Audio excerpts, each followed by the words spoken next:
Right, we now come to the last part of the day, which is our panel debate on nagging and versus nudging.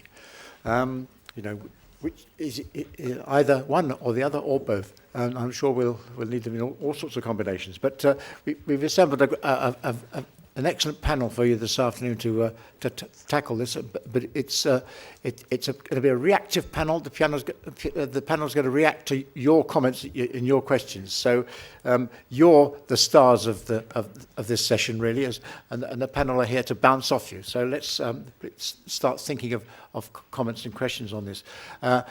Just to kick it off.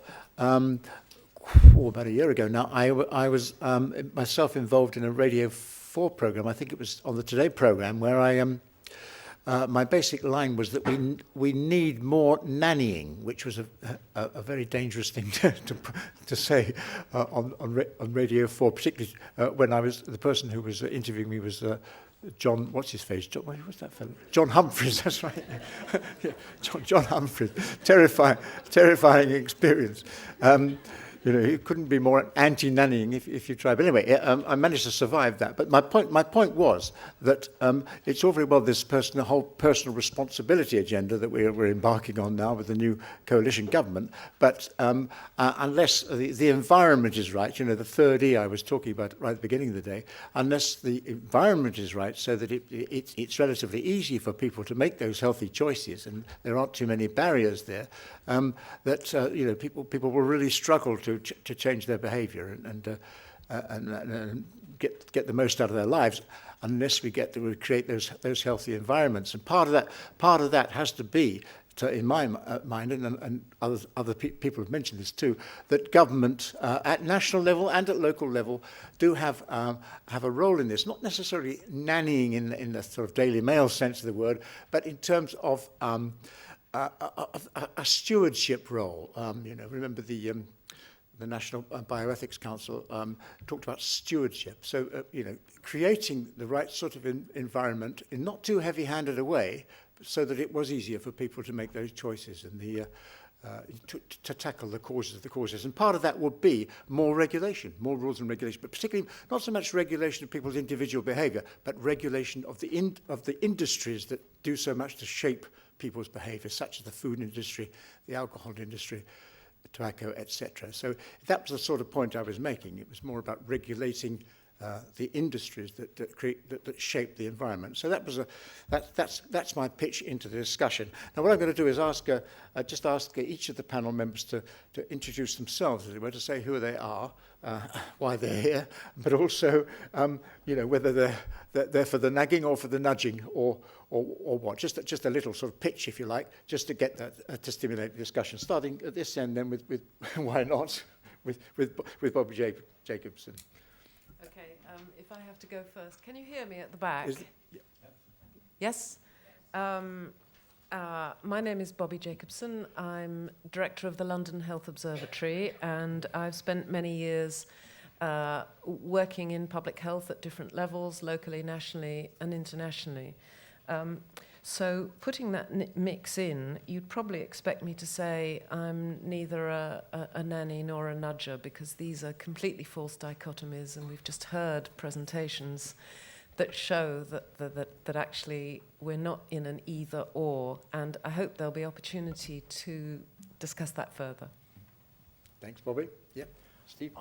Good afternoon, everybody. I'm Steve Wood. I'm the Teacher Recruitment and Retention Manager for Kent County Council. I have 15,000 teachers and the support staff in our schools in Kent, and they are fed up to the back teeth with people telling them what to do.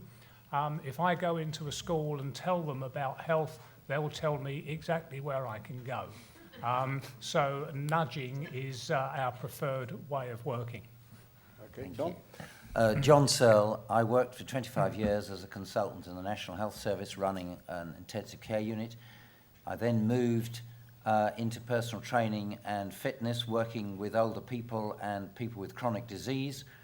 I currently work as the Chief Medical Officer for the Fitness Industry Association, where I have two roles, really. One is working with doctors and other healthcare professionals to try and persuade them that exercise actually works both in prevention and treatment, and working with the fitness industry to persuade them to move from being what I would refer to as a cosmetics industry looking good to a health industry. I'm Phil Graham, Chief Executive of the Chartered Society of Physiotherapy. I've previously been there for 12 years as Chief Executive. Previously, I worked for the Royal College of Nursing. The CSP has got a very strong interest in encouraging people to change their behaviour. We've got a major campaign that we are running, which we've been entirely funding ourselves, with so far somewhere in the region of 600,000 to 700,000 leaflets going out, campaigning with children in schools, primary school children in that case, with dietitians, looking at exercise and at health, and also with employers, and looking at the issues of ensuring that people remain healthy at work. A whole set of leaflets that we've produced for that.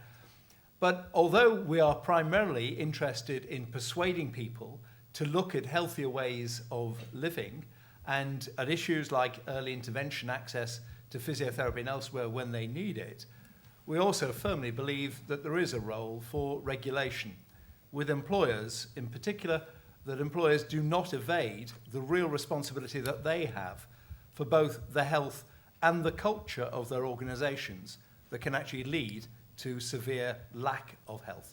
Thanks, Phil. Gregor?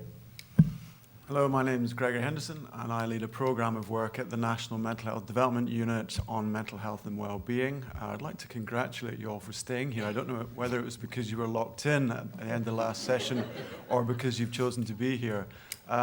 Great delight to be on the panel, and I will take that job seriously, which means I'll probably disagree with other panelists, not because I do, but just because I might want to fire some injection and debate into it. So looking forward to hearing from you.